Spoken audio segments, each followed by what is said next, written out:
Merci beaucoup. Alors, je voudrais me présenter. En fait, je m'appelle Cécilia Privata et je suis DRH dans un grand groupe français. Et pour moi, ma donnée personnelle, sa gestion, c'est extrêmement important. J'ai toujours beaucoup suivi vraiment la science-fiction. J'adore les séries télé, donc autant vous dire que Black Mirror, j'ai vu tous les épisodes. Et voilà, j'ai 2 enfants. Je suis très heureuse d'avoir une vie active et une vie de famille. Et je voulais vous raconter ma journée d'hier parce que je trouve qu'elle a été très très riche. Donc vous raconter un peu ma matinée d'abord. Donc je me suis réveillée à 7h30 et je me suis réveillée avec mon AI Data Protection Update. Alors c'est un logiciel international qui fait quoi ? En fait, ce logiciel, c'est une intelligence artificielle qui gère tous les accords que je donne ou pas à chaque contact sur mes données personnelles. Alors, je vais vous raconter comment c'était pour ma grand-mère, c'est assez hallucinant. Mais bon, à l'époque, quand les gens achetaient un service ou voilà, un produit, apparemment, il y avait des longs textes que personne ne lisait, qui s'appelaient les Terms of Conditions, un truc comme ça, vraiment le truc obscur. Genre, il paraît que même si les gens passaient leur vie à lire, ils n'auraient jamais lu toutes les Terms of Conditions. Voilà. Et voilà, et donc les humains, ils lisaient ça, enfin plutôt, ils lisaient pas. Et ils cliquaient une petite case, parce que s'ils ne cliquaient pas la case, forcément, ils n'accédaient pas au service ou au produit. Donc voilà, donc moi je vous dis, c'est pas du tout comme ça. Donc moi j'ai cette AI qui fait ça pour moi. Donc en fait, je la paramètre, je peux changer le paramétrage quand je veux. C'est une AI ouverte, parce que alors moi c'est hors de question de ne pas savoir comment sont définis mes choix. Je veux que ce soit transparent, je vais être responsable dans mes décisions. En plus ça ne concerne pas que moi, ça concerne ma vie de famille, mes collègues, mes enfants, mes cousins. Parce qu'aujourd'hui on sait très bien que quand on partage une donnée, en fait on peut renseigner beaucoup d'autres choses autour. Alors ce matin, qu'est-ce que j'ai eu hier matin ? Ah oui, je partage mes données pour Move in the City. C'est un projet de recherche hyper innovant sur la mobilité dans les villes, pour mieux gérer les flux, la pollution. Donc là, mon AI m'a annoncé qu'on me remerciait, mais que les chercheurs n'avaient plus besoin de ces données. Je pense que j'ai eu quelque chose comme 32 € ce mois-ci. J'ai participé à un projet d'un grand constructeur automobile sur le véhicule de demain, parce que les véhicules autonomes, on les a beaucoup redesignés. C'est plus tout ce que c'était avant. Voilà. Et par contre, je suis rassurée. On m'a dit que j'avais toujours le brouillage à 100% pour les données de mes enfants. C'est vrai que moi, déjà, j'essaie d'éviter qu'ils soient trop en ligne. Après toutes les maladies qu'on a eues, les enfants complètement apathiques, d'être tout le temps devant des écrans, des jeux vidéo. Mais même quand ils sont le peu en ligne, pour moi, c'est extrêmement important qu'il y ait le brouillage à 100%. Donc voilà, donc cet update, en ce moment, je le fais tous les mois. Bon, quand j'ai un peu trop de boulot, ça m'arrive de le faire tous les 3 mois. Mais c'est vrai que c'est aussi un sujet de discussion avec mon mari. C'est des décisions qu'on prend à l'échelle de notre famille. Bon alors à 11h, j'avais une réunion super importante. On est vraiment en phase de recrutement partout dans le monde. Et on recrute beaucoup de data deleters. Alors le terme de data deleter, les DD, c'est très très important pour les entreprises parce que les entreprises ne doivent conserver que les données qui correspondent à un consentement, à un usage. Et en plus, vous imaginez comme toutes les intelligences artificielles de tous nos clients sont sans arrêt en train de réajuster, il faut que ces data deleters soient très performants. Et pour nous, il faut qu'il y ait des humains derrière les machines, il faut qu'il y ait toujours un humain qui contrôle, qu'on soit éthique et responsable. En Allemagne, ils ont besoin de 2 nouveaux data déontologues. Donc les data déontologues, c'est plus ceux qui travaillent sur l'intelligence artificielle et vérifier finalement qu'on encode bien les bons niveaux de valeur, d'intégrité, pas uniquement dans quelles données on collecte, mais comment on analyse, comment on traite la donnée. Oui, donc on a eu vraiment un gros point recrutement. Ensuite, on a un deuxième point qui était assez intéressant, c'est le point training, parce qu'on a eu le nouveau règlement général pour protection de la donnée. Vous avez connu sûrement, ou vos grands-parents, GDPR, RGDP. Nous, on est à RGDP 2 déjà, qui est un peu moins sur la donnée, un peu plus sur le traitement de la donnée et surtout sur comment est-ce qu'on teste ex post tous les critères auxquels les entreprises s'engagent quand on parle de transparence, de responsabilité, etc. D'ailleurs, il y a de plus en plus de certificateurs qui travaillent à vérifier que les engagements vis-à-vis du client sont tenus.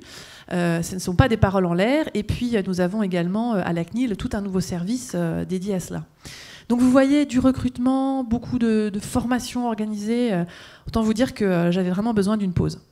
Alors, évidemment, je fais des pauses régulières, je dois vous le dire. Je prends plusieurs cafés dans la journée.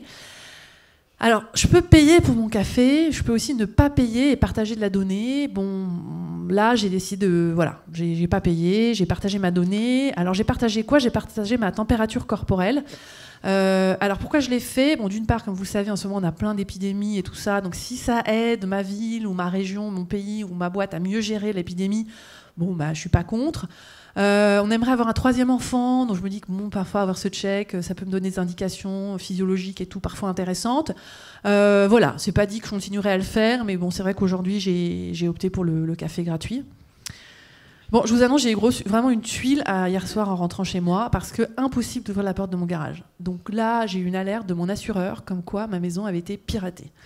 Donc là, autant vous dire, c'est la panique totale. Moi, mes enfants, la nounou était déjà partie, c'était dans la maison. Donc je me suis dit, si tous les objets se liguent contre eux, on est mal.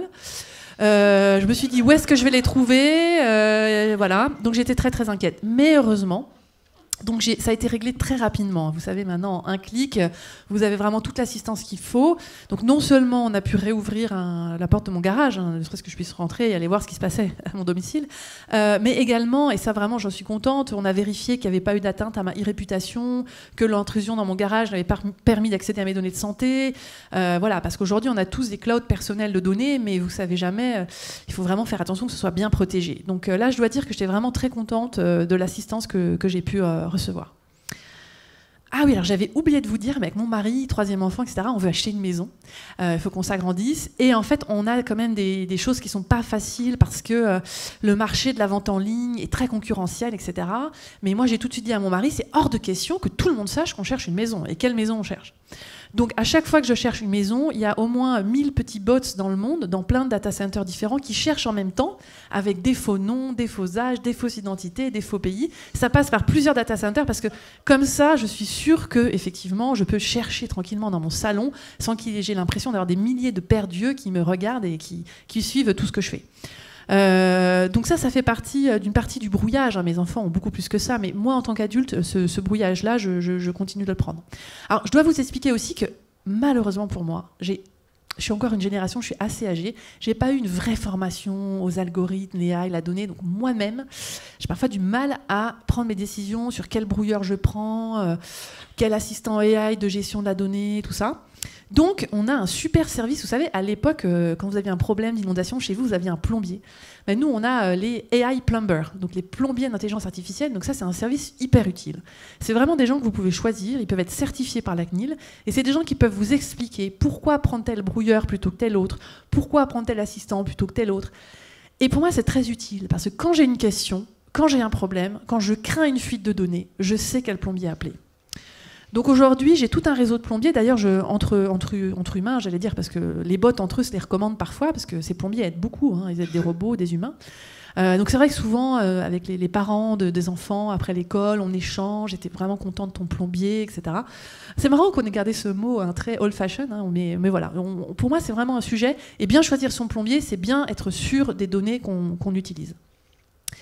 Alors ce que je voulais vous dire, c'est que en fait, je me sens vraiment au cœur de mes données. J'ai enfin le pouvoir de les maîtriser. Ça ne veut pas dire que c'est forcément toujours un sujet stable, on va dire. Il y a quand même encore beaucoup de débats politiques, que ce soit au niveau de ma ville, de mon quartier, mais jusqu'aux Nations Unies, sur ce qu'on fait ou ce qu'on ne fait pas de la donnée. Mais au moins, le choix a été fait de mettre l'individu au cœur de sa donnée, et un individu qui est éclairé. Un individu qui est formé, et d'ailleurs aujourd'hui, si je vous parlais des formations de mes enfants à l'école, ils sont vraiment beaucoup plus conscients que moi à mon époque, quand tous mes camarades avaient, vous savez, un truc qui s'appelait Facebook, voilà, où on pouvait tout savoir de leur vie. Je veux dire que mes enfants, ça les fait rire. D'ailleurs, il y a beaucoup de blagues à ce sujet. Donc je pense qu'aujourd'hui, oui, on est quand même entré dans une nouvelle ère. Tout n'est pas simple, il reste des risques, et puis voilà, une petite dictature par-ci, une petite dictature par-là, on ne sait jamais ce qu'ils pourraient imaginer. Mais quand même, globalement, en démocratie, les sujets ont été mis sur la table, et je crois qu'on a beaucoup avancé. Merci.